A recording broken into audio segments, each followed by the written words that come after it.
नमस्कार विद्यार्थी मित्रों, आज આપણે શ્રેણિક ચેપ્ટરમાં સ્વાધ્યાય 3.2 સુધીનું બધું ક્લિયર કરી અને ત્યારબાદ શ્રેણિકના જે આપણે આમ તો 7 પ્રકાર કમ્પ્લીટ કર્યા: ચોરસ શ્રેણિક, હાર શ્રેણિક, સ્તંભ શ્રેણિક, વિકર્ણ શ્રેણિક, અદિશ શ્રેણિક, એકમ શ્રેણિક, શૂન્ય શ્રેણિક. તો આ બધા પ્રકારો બાદ હજુ એક પ્રકાર, હજુ કંઈક એક નહીં, આમ તો પરિવર્ત શ્રેણિક, સંમિત શ્રેણિક, વિસંમિત શ્રેણિક, આ 3 શ્રેણિકના પ્રકારો વિશે ચર્ચા કરવી છે. તો એની અંદર ટોપિક છે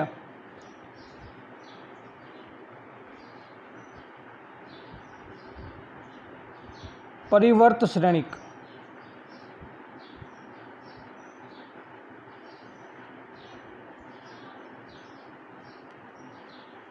એટલે કે ઇંગ્લિશમાં કહીએ તો ટ્રાન્સપોઝ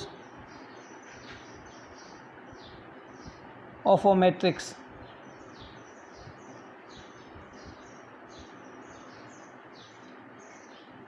પરિવર્ત શ્રેણિકની તમે વ્યાખ્યા સમજશો ત્યાં જ તમને ખ્યાલ આવી જશે કે શ્રેણિકમાં શું હશે. શ્રેણિકની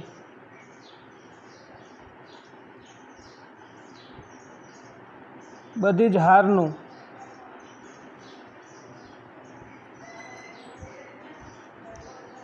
અનુરૂપ સ્તંભમાં રૂપાંતરણ કરવામાં આવે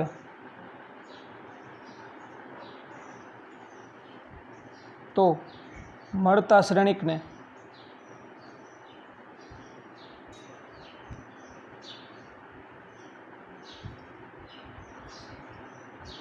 પરિવર્ત શ્રેણિક કહેવાય.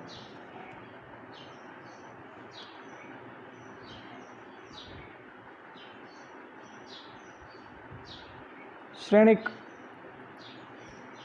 એના પરિવર્ત શ્રેણિકને એ ડેશ અથવા એ ટી વડે દર્શાવાય. એટી મતલબ transpose of matrix A dash અથવા એટી વડે દર્શાવાય. શ્રેણિક એના પરિવર્ત શ્રેણિકને એ ડેશ અથવા એટી વડે દર્શાવાય. હકીકતમાં બને છે કે મેં વ્યાખ્યામાં એવું તમને કીધું કે શ્રેણિકની બધી જ હારનું અનુરૂપ સ્તંભમાં રૂપાંતરણ કરવામાં આવે છે. પહેલી હાર છે એ હકીકતમાં પહેલો સ્તંભ બને છે, બીજી હાર બીજો સ્તંભ બને છે, ત્રીજી હાર ત્રીજો સ્તંભ બને છે. તો આ દ્વારા જે આપણને શ્રેણિક મળે એને આપણે પરિવર્ત શ્રેણિક કહીશું, ટ્રાન્સપોઝ ઓફ અ મેટ્રિક્સ કહીશું. તો થોડીક હું ચર્ચા કરું કે બને છે શું હકીકતમાં. એ ઇક્વલ ટુ એ આઈ જે એમ બાય એન, મતલબ કે કોઈ શ્રેણિક છે, એ આઈ જે લખું છું, ઘટકને હું એ આઈ જે અને કક્ષા દર્શાવું છું એમ બાય એન. તો એ ડેશ બરાબર, એ ડેશ એટલે એનો પરિવર્ત શ્રેણિક, એ ડેશ બરાબર એ જે આઈ એન બાય એમ થાય. અહીંયા તમને સમજાઈ ગયું હશે. એ આઈ જે મતલબ કે માની લો કે અહીંયા 1 2 છે, 1 2 ઘટક છે શ્રેણિકનો, 1 2 ઘટક એ 1 2 છે. તો એ 1 2 ઘટક બદલાઈને ક્યાં જતો રહેશે? 2 1 જગ્યાએ. 1 2 નું સ્થાનાંતર થશે 2 1 જગ્યાએ, કારણ કે આઈ જેના જે આઈ થઈ જશે. હાર અને શ્રેણિકનું, હાર અને સ્તંભનું રૂપાંતરણ થવાથી, અદલા બદલી થવાથી 1 2 નું સ્થાન હવે 2 1 લેશે. એવી જ રીતે જો અહીંયા 2 3 હશે તો અહીંયા 3 2 થઈ જશે. 2 2 હશે તો એ 2 2 2 2 ની જગ્યાએ જ રહેશે. 1 1 એની જગ્યાએ જ રહેશે. 3 3 કેમ કે અદલા બદલી થશે તો 3 3 ના 3 3 જ રહેવાના છે. સાથે સાથે કક્ષા પણ બદલાશે. એમ બાય એનની કક્ષા એન બાય એમ થઈ જશે, કારણ કે જો 2 સ્તંભ ને 3 હાર હશે તો એ 3 સ્તંભ ને 2 હાર થઈ જશે. એટલે કે 2 બાય 3 તો 3 બાય 2 કક્ષા બની જશે.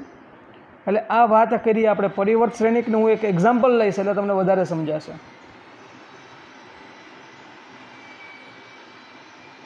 હું એક મેટ્રિક્સ લઉં છું, A is equal two 1 5 6 2 1 0.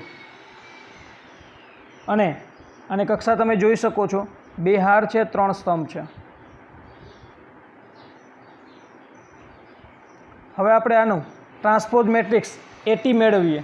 At કહી શકો અથવા એ ડેશ કહી શકો. એટી મેળવીએ તો એ મળશે આપણને, પહેલી હારનું પહેલા સ્તંભમાં રૂપાંતરણ કરવાનું છે એટલે 1 5 6 એ સ્તંભ બની જશે. બીજી હારનું બીજા સ્તંભમાં એટલે 2 1 0. આ શ્રેણિક અહીંયા કમ્પ્લીટ થઈ ગયો. 3 હાર થઈ અને 2 સ્તંભ થયું. તો આ થયું આપણો પરિવર્ત શ્રેણિક એટી અથવા તો તમે એ ડેશ તમે જે કહો તે. તો વિદ્યાર્થી મિત્રો, મેં કીધું મુજબ 2/3 કક્ષા હવે 3/2 થઈ ગઈ છે. ઉપરાંત જુઓ, આ 1 1 સ્થાન છે તો એ તો 1 1 સ્થાન 1 હતું, તો અહીંયા પણ 1 1 સ્થાન 1 જ રહ્યું છે. એવી રીતે 2 2 સ્થાન આ જોઈ શકો છો, આ 2 2 સ્થાન છે, બીજી હાર બીજો સ્તંભ એ 1 છે, તો અહીંયા પણ 2 2 સ્થાન 1 જ રહ્યું છે. આ સ્થાન જુઓ તો 1 3 સ્થાન છે. આઈ જેનું જે આઈ થશે, 1 3 નું 3 1 થઈ જશે. 1 3 સ્થાન હવે 3 1 સ્થાન થઈ જશે. જોઈ શકો છો 3 1 સ્થાન 6 બને છે. મતલબ કે પરિવર્ત શ્રેણિકમાં દરેક હારનું દરેક સ્તંભ અનુરૂપ સ્તંભમાં રૂપાંતરણ થાય છે. આ ચર્ચા કર્યા બાદ હવે વાત કરવી છે મારે, પરિવર્ત શ્રેણિકના 2 પ્રકાર પડે છે. 2 પેટા પ્રકાર આમ તો એમાં જોવા મળે આપણને. પહેલું છે સમમિત શ્રેણિક. પહેલું ચેપ્ટર જે સંબંધ અને વિધેય ધોરણ 12 ની અંદર છે, એની અંદર સંબંધની વાત કરીએ તો એમાં સમમિત સંબંધ આવે, સિમેટ્રિક રિલેશન, વિસંમિત સંબંધ આવે. એવી રીતે શ્રેણિકમાં પણ સમમિત શ્રેણિક કે જેને આપણે સિમેટ્રિક મેટ્રિક્સ કહીશું,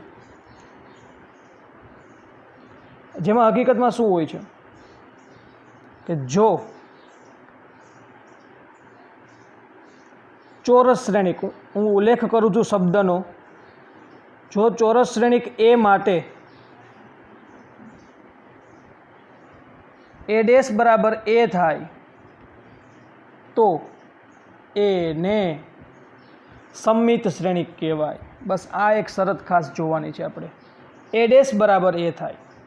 કોઈ શ્રેણિકનો પરિવર્ત શ્રેણિક કરવાથી જે તે શ્રેણિક આપણને એ જ મળે તો એ શ્રેણિકને આપણે સમમિત શ્રેણિક કહીશું. મતલબ અહીંયા બને છે શું, એ ઇક્વલ ટુ એ આઈ જે. પહેલાં તો અહીંયા ચોરસ શ્રેણિક છે એટલે હું n/n લખું છું, અથવા તો m/n તમે જે લખો તે. તો એ ડેશ બરાબર એ આઈ જેનું એ જે આઈ નો ડાઉટ થાય છે, અહીંયા n/n જ થાય છે, જ્યાં એ આઈ જે બરાબર એ જે આઈ. આ વસ્તુ મહત્વની છે. એ આઈ જે બરાબર એ જે આઈ મતલબ કે એના અનુરૂપ ઘટકો, માની લો કે બને છે એવું કે 1 1 સ્થાનમાં તો કોઈ ચેન્જીસ નથી થવાનો, 2 2 સ્થાનમાં નથી થવાનો, 3 3 સ્થાનમાં નથી થવાનો, પણ 1 2 નું સ્થાન અને 2 1 સ્થાન આ બે સરખા હોય. 1 3 સ્થાન 3 1 સ્થાન સરખા હોય, 2 3 સ્થાન 3 2 સ્થાન સરખા હોય, તો જે શ્રેણિક હશે એને આપણે સમમિત શ્રેણિક કહીશું. મતલબ કે એ આઈ જે ઇક્વલ ટુ એ જે આઈ થાય તો એ શ્રેણિકને આપણે સમમિત શ્રેણિક કહીશું. એક્ઝામ્પલ આપીશ એટલે વધારે સમજાશે. અહીંયા હકીકતમાં એવું બને કે A12 ઇક્વલ ટુ A21 થવા જોઈએ, A23 ઇક્વલ ટુ A32 થવા જોઈએ, A13 ઇક્વલ ટુ A31 થવા જોઈએ. આ બધી એની ચર્ચાઓ છે. હું એક્ઝામ્પલ આપું તો સમમિત શ્રેણિક વિશે વધારે સમજી શકાશે. એક મેટ્રિક્સ આપણે લઈએ, A ઇઝ ઇક્વલ ટુ 1 2 5 2 5 6 7 7 9. વિદ્યાર્થી મિત્રો, મેં 3/3 નો એક મેટ્રિક્સ લીધો છે. હવે હું એનો ટ્રાન્સપોઝ મેટ્રિક્સ પરિવર્ત શ્રેણિક મેળવું છું, એ ડેશ અથવા તો એ ટી. જોજો, ધ્યાન આપજો. પહેલી હાર પહેલાં તો સંમિત શ્રેણિક અને વિસંમિત શ્રેણિકની ચર્ચા કરશું આના પછી. તો સંમિત અને વિસંમિત શ્રેણિક એ બધું ચોરસ શ્રેણિક માટે જ શક્ય બને છે. તો મેં ચોરસ શ્રેણિક 3/3 લીધો છે. 1 2 5 આ પહેલી હાર છે. 1 2 5 એ પહેલી હારનું પહેલા સ્તંભમાં કન્વર્ટ કરું 1 2 5. ત્યારબાદ બીજી હાર 2 6 7, ત્રીજી હાર 5 7 9 કે જેને ત્રીજા સ્તંભમાં મેં કન્વર્ટ કરી. વિચાર કરો જોઈએ, આવું કરવાથી કંઈ ફેર પડે છે? આ તો હકીકતમાં એ જ મળે છે. જોઈ શકો છો 1 2 5 2 6 7 5 7 9 આ તો મને એ જ મળ્યો.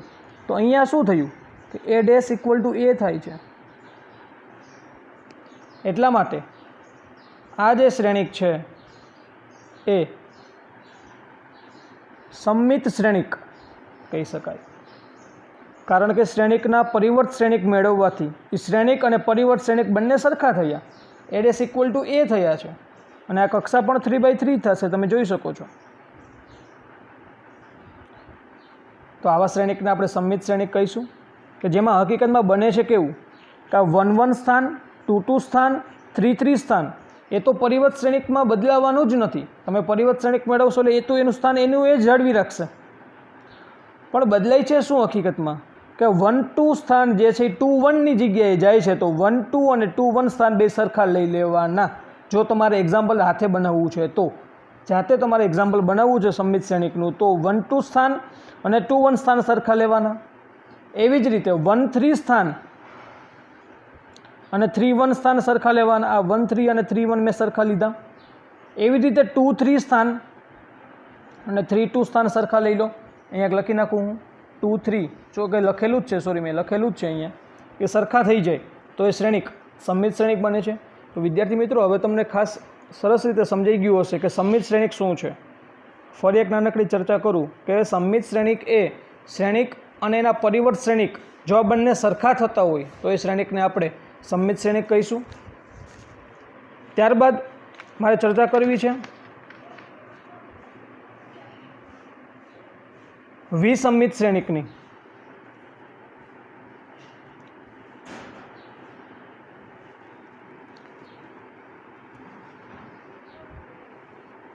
કે જેને આપણે ઇંગ્લિશમાં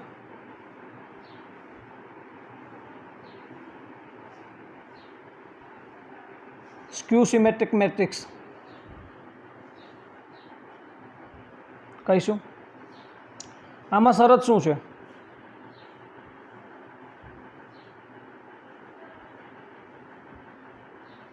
ચોરસ શ્રેણિક એ માટે a dash equal to -a થાય તો એને વિસંમિત શ્રેણિક કહેવાય. સંમિત શ્રેણિક માટે a dash equal to a હતું. વિસંમિત શ્રેણિક માટે a dash equal to -a છે. પરિવર્ત શ્રેણિક અને પરિવર્ત શ્રેણિક બંને ઇક્વલ હોય પરંતુ ફરક ફક્ત માઇનસનો હોય તો આવા સંજોગોમાં એને વિસંમિત શ્રેણિક કહી શકાય. કે જો a ઇક્વલ ટુ aij ચોરસ શ્રેણિક જ લેશું એટલે n/n તો a ડેશ બરાબર aji n/n કે જ્યાં ijનું ji તો કરવાનું જ છે કારણ કે પરિવર્ત કરીએ છીએ આપણે અને ચોરસ જ છે n/n છે. ijનું ji કર્યું છે પણ જ્યાં aij is equal two -aji ફક્ત આટલો ફેરફાર છે. જે ij ઘટક છે એને ji ઘટક તરીકે, મતલબ કે માની લો કે તમે 1 2 સ્થાન છે અને 2 1 સ્થાન છે, આ બંને સરખા લેવાના છે પણ માઇનસનો ફરક રાખવાનો છે. 1 3 સ્થાન અને 3 1 સ્થાન સરખા લેવાના છે પણ માઇનસનો ફરક રાખવાનો છે. 2 3 સ્થાન અને 3 2 સ્થાન સરખા લેવાના છે પરંતુ માઇનસનો ફરક રાખવાનો છે. આ મહત્ત્વની બાબતો છે વિસંમિત શ્રેણિકની અંદર. તો વિસંમિત શ્રેણિકનું મારે એક એક્ઝામ્પલ આપીને તમને સમજાવવું છે. હું એક્ઝામ્પલ પહેલાં લખવાની ટ્રાય કરીશ અને પછી તમને શીખવાડીશ કે ભાઈ તમારે જાતે તમારી રીતે એક્ઝામ્પલ જો વિસંમિત શ્રેણિકનું બનાવવું હોય તો કઈ રીતે બનાવી શકાય. હું વિસંમિત શ્રેણિકનું એક્ઝામ્પલ લખું છું. 0 5 7 -5 -7 0 3 -3 0. હવે ફાઇનલી આ જે એક્ઝામ્પલ છે એ વિસંમિતનું જ એક્ઝામ્પલ છે. જોઈએ આપણે એનું પરિવર્ત મેળવીએ. પહેલી હારનું પહેલા સ્તંભમાં રૂપાંતરણ કરો તો 0 5 7, તો આ 0 5 7 થયા. બીજી હારનું બીજા સ્તંભમાં -5 0 3 થયા. ત્રીજી હારનું ત્રીજા સ્તંભમાં -7 -3 0 થયા. જોઈ શકો છો બંને 3/3 કક્ષાના જ છે. પરંતુ આવું કરવાથી થયું શું હકીકતમાં? હવે હું જો આમાંથી માઇનસ કોમન કાઢી લઉં, આ શ્રેણિકને માઇનસ કોમન કાઢું અથવા તો માઇનસ આપું, તમે જે કહો તે બંને સેમ વસ્તુ છે. હું માઇનસ કોમન કાઢી લઉં તો અંદર વધશે 0માંથી તો માઇનસ કોમન નીકળે 0 જ રહેશે. આ 5 થઈ જશે, આ 7 થશે. અહીંયાથી માઇનસ કોમન લઉં તો -5 થાય, 0 રહેશે. માઇનસ કોમન લીધા તો 3 થઈ ગયા. 7માંથી માઇનસ કોમન લીધા તો -7 થશે. આ -3 અને આ 0 ના 0 રહેશે. આવું કરવાથી આ માઇનસના માઇનસ અને આ જે મેટ્રિક્સ છે એ તો આપણો એ મેટ્રિક્સ છે. તેથી A' ઇક્વલ ટુ તો -a થયા. જોઈ શકો છો. મતલબ કે આ મેટ્રિક્સ A અને એના પરિવર્ત મેટ્રિક્સ, પરિવર્ત શ્રેણિક અને પરિવર્ત શ્રેણિકમાં ફક્ત એક માઇનસનો જ ફરક છે. A' ઇક્વલ ટુ -a છે. તો આવા શ્રેણિક એને આપણે વિસંમિત શ્રેણિક, સ્ક્યુ સિમેટ્રિક મેટ્રિક્સ કહીશું, વિસંમિત શ્રેણિક કહીશું. તમે જોઈ શકો છો કે એનું 1 2 સ્થાન અને 2 1 સ્થાન, 1 2 અને 2 1 સ્થાનમાં માઇનસનો ફરક છે. 1 3 અને 3 1 સ્થાનમાં માઇનસનો ફરક છે. 2 3 અને 3 2 સ્થાનમાં માઇનસનો જ ફરક છે. અને બીજું એક તમે નોટિસ કર્યું હશે કે એના અગ્ર વિકર્ણના ઘટકો બધા શૂન્ય છે. તો વિકર્ણ શ્રેણિક અગ્ર વિકર્ણના બધા જ ઘટકો શૂન્ય હોય. અગ્ર વિકર્ણના બધા જ ઘટકો શૂન્ય હોય. વિસંમિત શ્રેણિકની અંદર અગ્ર વિકર્ણના બધા જ ઘટકો શૂન્ય હશે. એક નાનું એક્ઝામ્પલ હજુ આપણે સાઈડમાં લઈએ તો B = 0 5 -5 0. આ પણ એક વિસંમિત શ્રેણિકનું જ એક્ઝામ્પલ છે. આ 2/2 છે. આપણી શરત મુજબ ચોરસ શ્રેણિક હોવો જોઈએ. તમે એનો પરિવર્ત મેળવો તો આ 0 5 થઈ જશે. પહેલો હાર પહેલો સ્તંભ થઈ ગયો, બીજી હાર બીજો સ્તંભ. તેથી B' ઇક્વલ ટુ આમાંથી તમે માઇનસ કોમન લઈ લો તો આ 0, આ +5 થઈ ગયા, આ -5 અને આ 0. તો આ માઇનસ અને આ વસ્તુ તો ઓલરેડી B છે જ, તો B' ઇક્વલ ટુ -b થયા. જેથી B શ્રેણિક છે એ વિસંમિત શ્રેણિક થયો. અને બીજું અહીંયા પણ અગ્ર વિકર્ણના બધા જ ઘટકો શૂન્ય છે. મતલબ કે વિસંમિત શ્રેણિકના એક્ઝામ્પલ બનાવતી વખતે ખાસ આટલું જ ધ્યાન રાખવાનું છે કે પહેલાં તો એના અગ્ર વિકર્ણના તમામ ઘટકો શૂન્ય લઈ લો. ઉપરાંત 1 2 સ્થાન અને 2 1 સ્થાનમાં ફક્ત માઇનસનો ફેરફાર રાખો. 1 3 સ્થાન, જો અહીંયા મેં લખેલું છે 1 3 સ્થાન અને 3 1 સ્થાનમાં માઇનસનો ફરક રાખો. 2 3 સ્થાન અને 3 2 સ્થાનમાં માઇનસનો ફરક રાખો. બાકી તો A' ઇક્વલ ટુ -a થાય. એના વિસંમિત શ્રેણિક કહેવાય. Aij is equal two -aji થાય છે, જ્યારે સંમિતમાં Aij ઇક્વલ ટુ aji હતું. ત્યારબાદ હવે થોડાક ગુણધર્મો છે એની મારે ચર્ચા કરવી. પહેલો ગુણધર્મ A+B નો ડેશ છે. એનો મતલબ એવો થયો A' + B', બે શ્રેણિકના સરવાળાનો પરિવર્ત શ્રેણિક, એટલે કે પહેલા શ્રેણિકનો પરિવર્ત શ્રેણિક પ્લસ બીજા શ્રેણિકનો પરિવર્ત શ્રેણિક. અથવા તો આમાં તો આડાવડું ચાલશે, કારણ કે સરવાળામાં બે શ્રેણિકનો સરવાળો ક્રમના નિયમનું પાલન કરે છે. A+B' is equal two A' + B'. બીજો ગુણધર્મ છે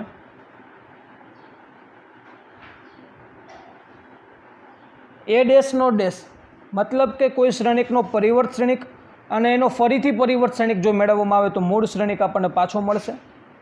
11મા ધોરણમાં સંકર સંખ્યામાં ભણ્યા એ મુજબ કોઈપણ સંકર સંખ્યાની અનુબદ્ધ મેળવો અને ફરીથી અનુબદ્ધ કરો એટલે મૂળ સંકર સંખ્યા મળે. એવી રીતે સંકર શ્રેણિકની પરિવર્ત એનો ફરીથી પરિવર્ત એટલે કે મૂળ શ્રેણિક મળે. ત્રીજો ગુણધર્મ છે કે કોઈ શ્રેણિકને કોઈ અચળથી આપણે મલ્ટીપ્લાય કરેલું હોય અને એનો પરિવર્ત તમે મેળવો તો એ અચળ બહાર નીકળે અને શ્રેણિકનો પરિવર્ત થાય એટલે કે k ઇન્ટુ a ડેશ થશે કે જ્યાં k બિલોંગ્સ ટુ અચળ તરીકે r છે. અને ચોથો મહત્ત્વનો ગુણધર્મ A B dash is equal to B dash into A dash થશે. આ મહત્ત્વનો ગુણધર્મ છે વિદ્યાર્થી મિત્રો. એ પ્લસ બીનો dash is equal to A dash plus B dash. A dash નો ડેશ એટલે કે એ કોઈ અચળ જે છે એ મલ્ટીપ્લાય થયેલું હોય તો કે એ ડેશ ઇઝ ઇક્વલ ટુ કે ઓફ એ ડેશ. અને લાસ્ટમાં બે શ્રેણિક જો ગુણાકાર સ્વરૂપમાં છે, બે શ્રેણિકનો ગુણાકાર આપણે આગળ છે અને એનો પરિવર્ત મેળવીએ એને પરિણામ 1 કહીએ તો આ બે જે શ્રેણિકનો ગુણાકાર બનેલો હતો એમાંથી B dash into A dash અને એનો ગુણાકાર કરો તો શ્રેણિક પરિણામ નંબર 2 તો એ બંને પરિણામ સરખા મળશે. એટલે આ 4 ગુણધર્મો આપણે પરિવર્ત શ્રેણિકના ટોપિક માટે ખૂબ અગત્યના રહેશે. તમારી સામે છે, તમે એને નોટ ડાઉન કરી શકો છો વિદ્યાર્થી મિત્રો. વિડીયોને પોઝ કરી અને જે કંઈ પણ તમને જરૂરી લાગે એ તમે લખી શકો છો. આ પછીના લેક્ચરમાં આપણે સ્વાધ્યાય 3.3ના દાખલાઓને જોઈશું. Thank you.